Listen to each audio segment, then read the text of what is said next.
ngiyabingelela kuwe Brazo, ngiphinde ngibingelele nakumlaleli olalele namhlanje iNongoma FM. Ngibonge nje kakhulu Brazo ngethuba engilitholile namhlanje lokuba ngishare nomlaleli imotivation yanamhlanje. Ekhaya besinezihlahla sikamango, siphinde sibe nezihlahla zikakotapela. Kunento engeke ngayinothisa kakhulu ngesikhathi lezi zokuvunwa kukamango nezokuvuna kukakotapela, besijwayele ukuthi sibe nabavakashi abaningi ekade befika nje bezosichecka nje. Into ebengeke nginothise kakhulu, kade bengafiki ngezikhathi la khona umango ungakaveli, la khona umango ungakavunwa, kade singababoni. Kodwa kade bebabaningi kakhulu ngesikhathi la bese sivuna khona ukotapela noma umango. Then ukufika kwabo kade befike bewucele. Into ebuhlungu kakhulu kunakho konke ukuthi ekhaya bese singasayi enjoy lezi ivuno.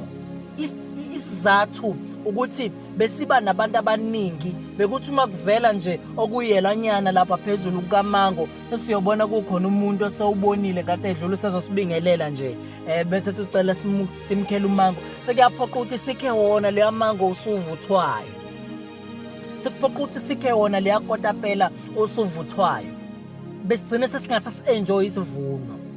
Ngifuna ukuthini namhlanje? Ngifisa ukukhuluma nomlaleli, umlaleli onabangani abafika kuye ngezikhathi zokuvuna. Uyingozi umuntu ofika empilweni yakho ngesikhathi sokuvuna. Lo muntu obekade engekho sonke lesi sikhathi, obekade engekho ngesikhathi sokusafarisha, obekade engekho sonke lesi sikhathi mhlawumbe nawe umdinga, esezofika ngoba wena usunento. Uyingozi umuntu ofika kuwena ezofuna into, ezofeza inhloso zakhe, noma ezoqhuntsula, noma ezothola kuwena izinto ayifunayo. Isikhathi esiningi labo bantu uma sebeyitholile into abayifunayo bayahamba, and uma sekuphelile lokho kade bekufuna bayahamba. Bayingozi ngalokho, and okunye abayingozi ngakho, bayingozi ngokuthi bafikela ukuthi impilo yakho ugcina ungayi-enjoyanga impilo yakho. Izinto, izivuno zakho ugcina ungayi-enjoy imali yakho oyitholile, ngoba kunabantu abala eduzane kwakho abafuna ukuthi uyispende nabo. Isikhathi esiningi labantu abafika ngezikhathi zokuvuna bajwayele ukuthi babe ngamabhili, bajwayele ukuthi bebe ngama-expenses, abajwayele ukufika bezo-eda i-value empilweni yakho. Bayingozi labo bantu kweyakho impilo. Uma ufuna ukuqhubekela phambili nempilo, uma ungafuni impilo yakho ukuthi ivimbeke, baqaphele abantu abafika ngoba unento.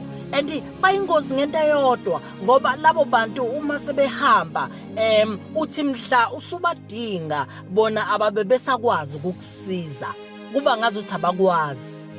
So baqaphela abantu abakanjalo empilweni yakho. Abantu ekufanele uphile nabo abantu abahlezi benawe ngaso sonke isikhathi, ungenalutho ngalesikhathi unakho, futhi ungalingi ubakhohlwe abantu akade benawe ngesikhathi ungenalutho. Ungathi ngoba usunakho bese ufuna ukuzwana nabanye abantu, ngoba labo bantu abakwazi usashizila, abakwazi usaphusha, abakwazi usazama. Bayingozi abantu abakanjalo abafika ngoba usuvuna. Baqaphele labo bantu ukuze impilo yakho ingeke iphazamiseke, izohlezi iyaphambili ngaso sonke isikhathi. Umlaleli ebe nosuku oluhle kakhulu nakusasa ngesikhathi esifanayo. Amen.